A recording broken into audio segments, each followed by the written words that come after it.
All right, so Superman is right around the corner. Next weekend is the big day for old Big Blue, and I want to see how this movie performs. In a lot of ways, there's a lot riding on this movie doing good, because there's a lot of talk of superhero fatigue and comic book movies just being done. And if this movie fails, and if it fails alongside Fantastic Four, that's going to be a big indicator that, yeah, this genre really is in trouble. If you're not Spider-Man or Wolverine or Deadpool or Batman, you're not making any money. So we'll see what happens. Now, it's tough to really track how this movie is going to do. They're saying in some cases $150 million, and this is domestic, by the way. Some people are saying less than $100 million. I don't really know where it's going to fall. So here they're saying it's going to be a record breaker, and it's going to be the highest Superman movie ever, opening weekend anyway. Then you've got this website saying ticket sales have slowed as $100 million opening or less looks increasingly likely. Now, keep in mind, this is just domestic numbers. We don't know what the international numbers for this movie look like. It could open to $200 million.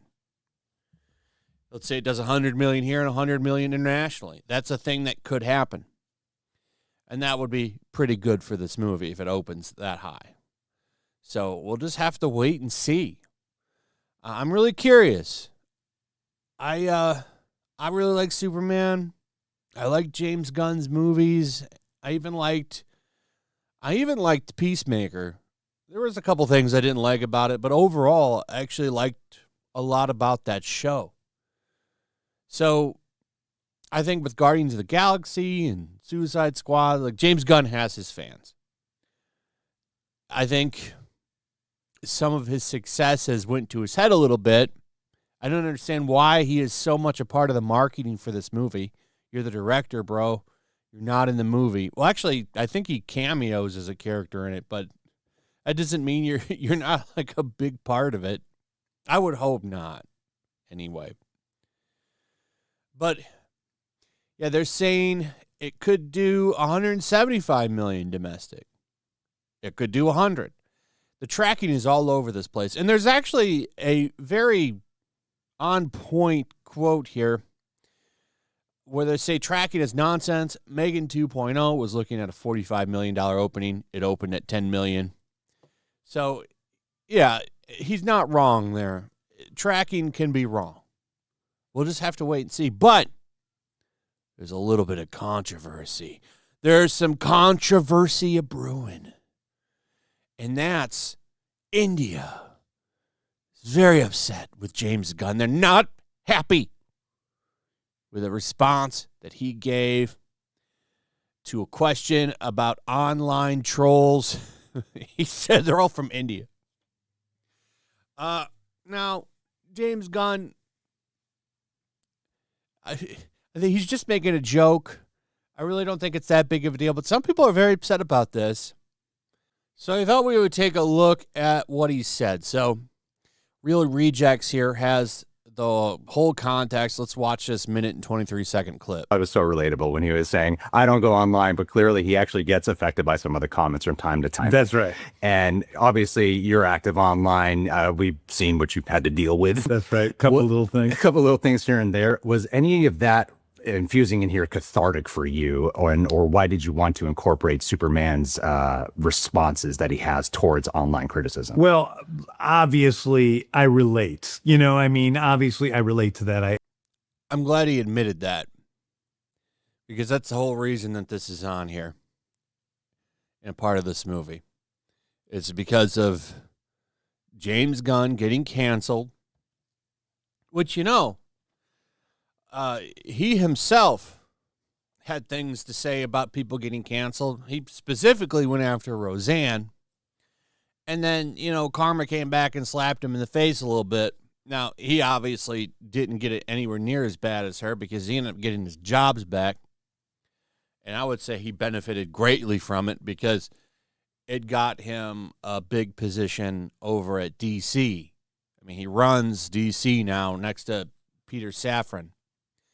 So the the type of canceling is very different. But he did still go through it. But it's like, why are you putting that hurt in this movie, man? I mean, we'll have to wait and see.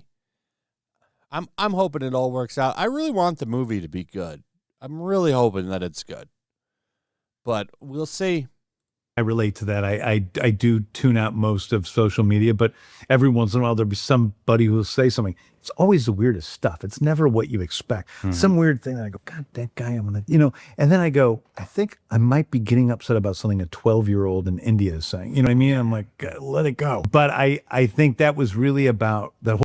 So that's what got him in trouble. Let's play that again, and then we'll finish it out. So I just want to play that again. This is what has people pissed. One line. And really, that's all it takes. Some weird thing that I go, God, that guy, I'm going to, and then I go, I think I might be getting upset about something a 12-year-old in India is saying. You know what I mean? I'm like, let it go. But I think that was really about, the whole scene, in fact, is about focusing on the personal human side of Clark and being able to see who he is in an interior way. And he is one of the world's best guys. He's so kind. He's always looking out for people in need, but he's not perfect. He's flawed. He has things that get to him. He has things that upset him. He can be a little bit too idealistic. He can definitely be a little too rash. And so I liked really getting to know Superman in that respect and allowing people who go to see the movie get to know him as a full human being. So that's the entire clip. So you got the context, everything there. And people are a little upset. The comments spread quickly on social media, especially in India, as reported by India's Financial Express, where some accused Gunn of being dismissive and racist. Critics said his remarks stereotyped Indians and minimized international fans. Supporters of a boycott are now trending hashtags against Gunn and Superman on X. Well, that's nothing new. The Snyder Bros have been doing that for years. And I don't think they're ever going to stop. Man, those Snyder Bros. Just let it go. Listen, I understand. It sucks to lose something you love, but man, oh man, they're not going to walk it back. They're never going to go back to the Snyder stuff. It's just not going to happen. The dedication, though, that these guys have towards mediocre movies, I'm sorry, they're not that great. There have been way better superhero movies than the Snyderverse. I'm sorry. They're not that great. I'm not really a big fan of Man of Steel or Batman v Superman. Justice League, the Snyder version, is better than the Whedon version, but that's not saying much. I think all of those movies look cool, but I think they're lacking in a lot of ways. I'm sorry. It's just how I feel. So, Indian fans react. Indian fans expressed frustration, calling Gunn's comments disrespectful. Some argued that the remark reinforces negative stereotypes. Others said it was an unnecessary jab at Snyderverse fans, who make up a significant part of DC's audience in India. Now, see, I didn't know that before I started reading about this. That's interesting. And that makes a little bit more sense when you think about it, because they're so rabidly online, some of them. And it's true. Some of them are very online. And I don't know, I guess very hurt by the way things have worked out. So I think a lot of people are just claiming they're offended when they're really just using this as a shot at Gunn because they're mad that Snyder got fired. Just my 2 cents on it.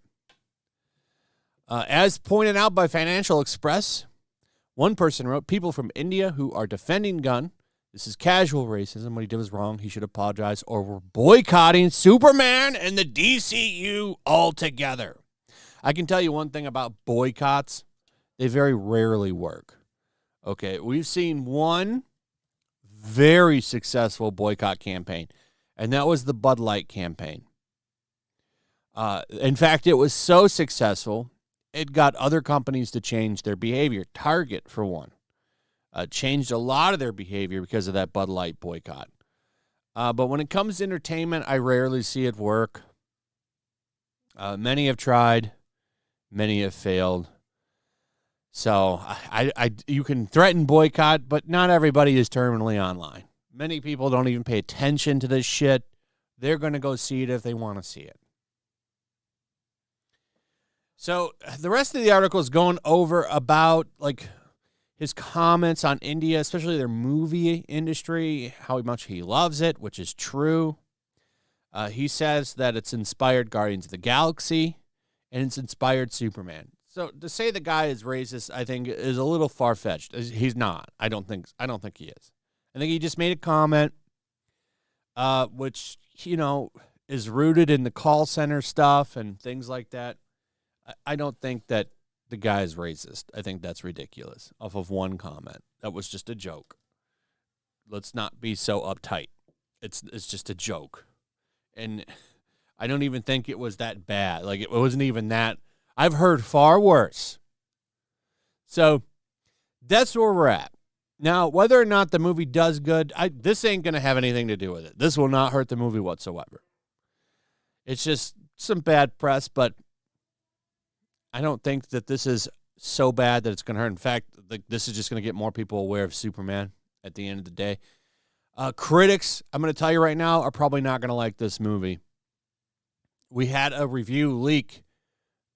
The Daily Beast leaked their review early. They had to pull it because it's still an embargo.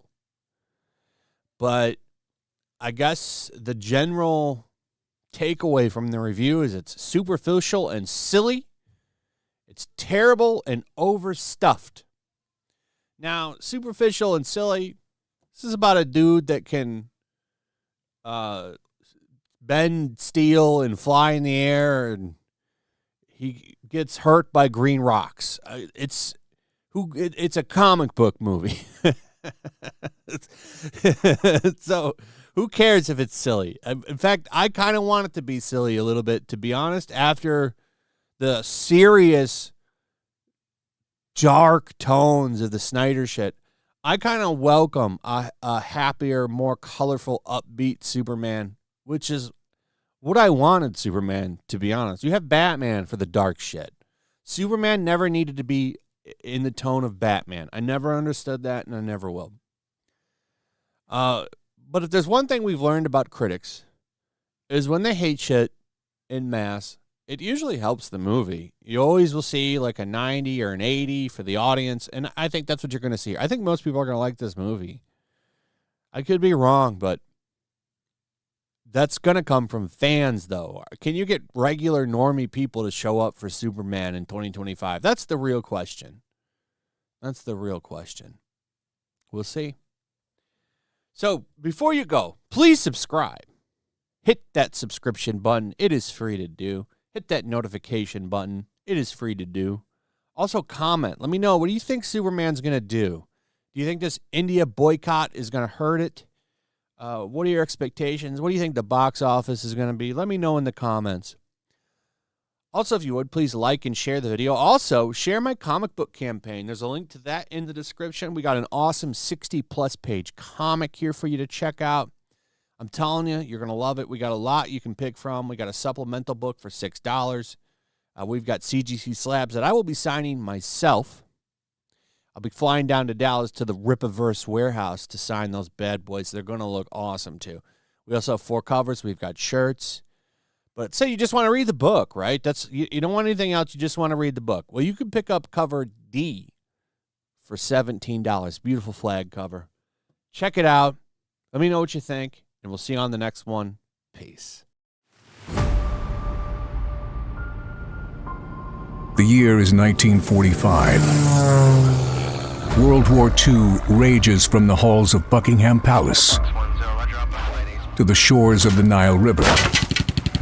Even now, the clash between freedom and tyranny is about to boil over. Somewhere in North Africa, 2 American flyboys are soaring high on a reconnaissance mission, searching for clues to a peculiar new obsession, with the occult gripping the Nazi high command.